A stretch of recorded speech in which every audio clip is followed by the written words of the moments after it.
Bien, alors bonsoir les amis pour cette soirée sur la paracha Tetzavé. Je m'excuse des conditions de l'image. Je suis sur un banc public au kibbutz Tsuba.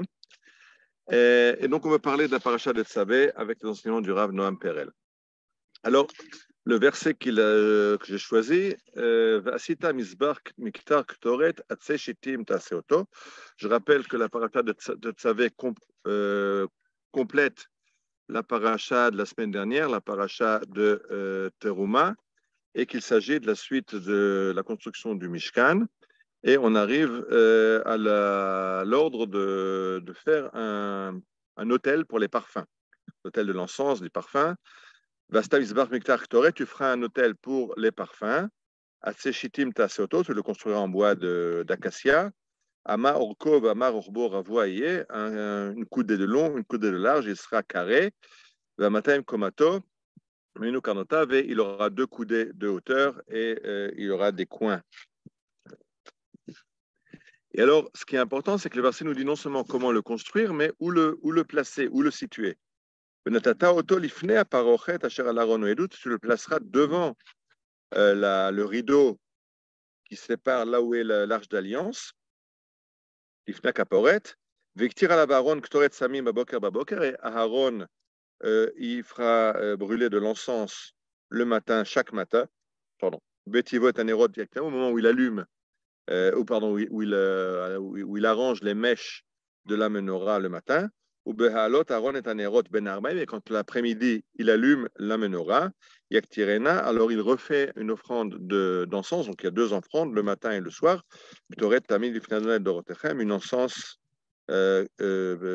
journalière devant Dieu pour toute génération. Et là-dessus, il faut comprendre de quoi il s'agit. C'est-à-dire que on a dans le Mishkan qui est, comme le dit le Malbim, un microcosmos et qui représente l'agencement du monde comme il est.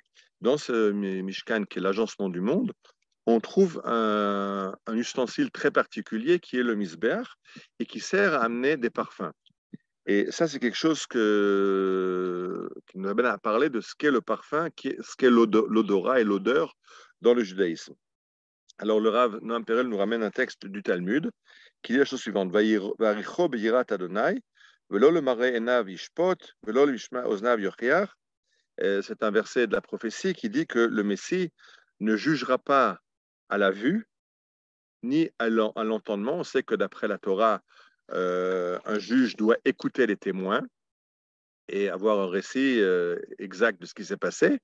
On sait aussi que le texte du Talmud nous dit En la dayan et la enav root. Il ne peut juger que d'après ce qu'il voit. Donc le juge utilise la vue et utilise l'ouïe pour avoir des preuves et des témoignages. Mais nous dit le texte qu'au moment quand on arrive au temps messianique, alors le Messie, lui, juge en fonction de l'odeur. En français, on comprend, on a cette expression avoir quelqu'un en odeur de sainteté. Alors, il y a une odeur de sainteté, il y a le Havdil, une odeur nauséabonde de quelqu'un qui est pris en défaut. Et donc, le Rava nous enseigne, chez Meriach Vedan, que le Messie juge d'après l'odeur. Il sent et alors il sait juger.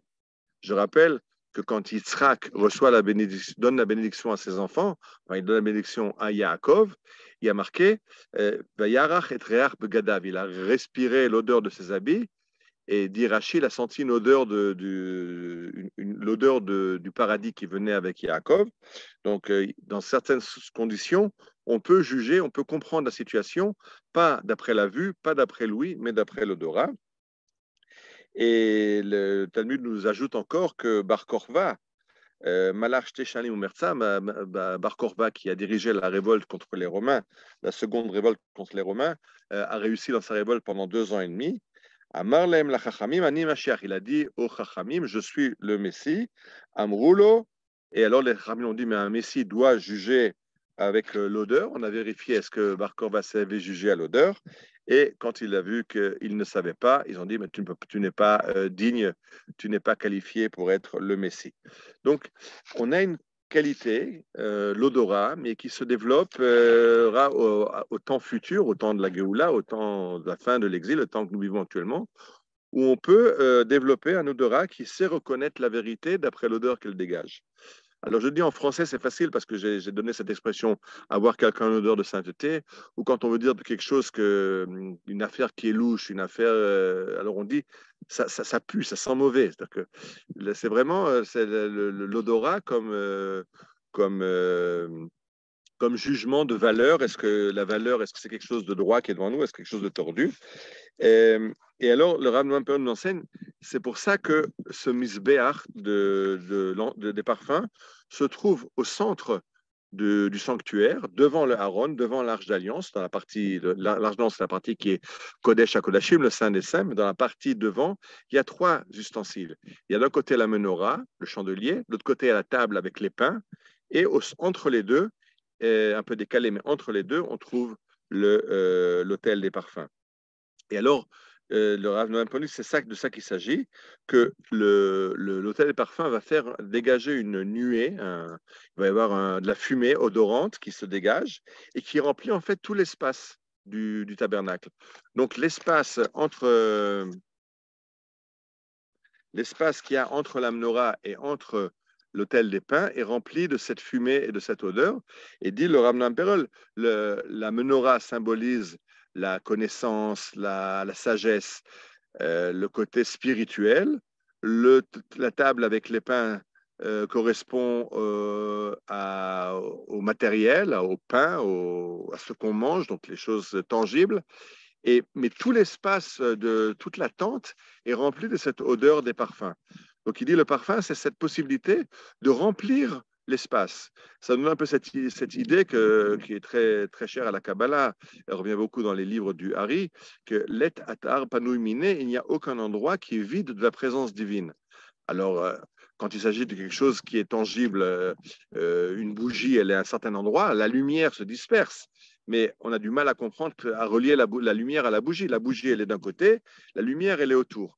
Alors que ce nuage de fumée qui est de l'encens, lui, il remplit en fait tout l'espace. Et lui, le Rav Noam Perron, c'est pour ça que ce Misbeach Haktoret, cet hôtel des parfums, mais Acharon Kelim, c'est le dernier des ustensiles qui est donné à Moshe de le construire. Chotem et melechet hamishkan ou memalet kol hachalalim asher notchu ben hakelim ou mishartei hakodesh benochochut matmedet nogad lo nogad. Donc une fois qu'on a tout construit, mais chaque objet est à sa place, alors arrive cet objet qui va produire cette fumée qui va symboliser la présence de Dieu, qui remplit tout l'espace vital dans le Mishkan. Et je rappelle que la nuée aussi, le fait que ce parfum vient dans un nuage, en fait, puisqu'il y a une fumée qui sort du Misber.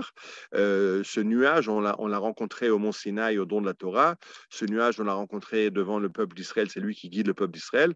Donc, cette nuée qui guide, qui est un symbole de la présence de Dieu, tangible, mais aussi avec cette odeur qui nous ramène à ce sens qui malheureusement aujourd'hui est un petit peu atrophié chez l'homme moderne. On utilise bien sûr des parfums. Il y a des usines de cosmétiques qui vivent très bien de vendre des parfums, mais il faut se rappeler que la plus grande consommation qu'on fait, c'est en fait des anti-odeurs. On veut des déodorants corporels pour neutraliser les odeurs corporelles. On veut des déodorants pour les toilettes. Enfin, en fait, la plupart de notre relation aujourd'hui à l'odeur, c'est des produits qui bloquent les mauvaises odeurs. Alors que dans les temps anciens, il y a énormément d'accent qui est mis sur l'odeur, la bonne odeur. Et je rappelle, comme j'ai dit, que c'est ce que Yitzhak sent quand Jacob arrive, il sent l'odeur du Gan Eden. Et c'est donc cette odeur du Gan Eden que le Mishkan veut reproduire, ce lieu parfait dans lequel le jour parfait du Yom Kippour, l'homme parfait qui est le grand prêtre va rencontrer Dieu, est en fait un effort de recréer le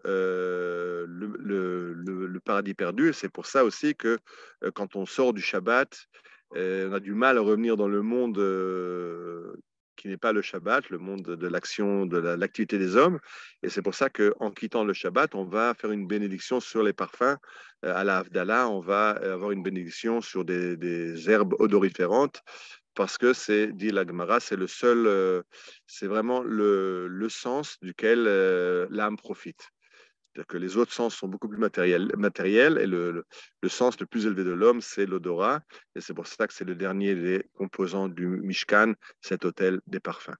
Voilà, Shabbat Shalom et Purim Samer, puisque cette semaine, c'est la fête de Purim. À la semaine prochaine.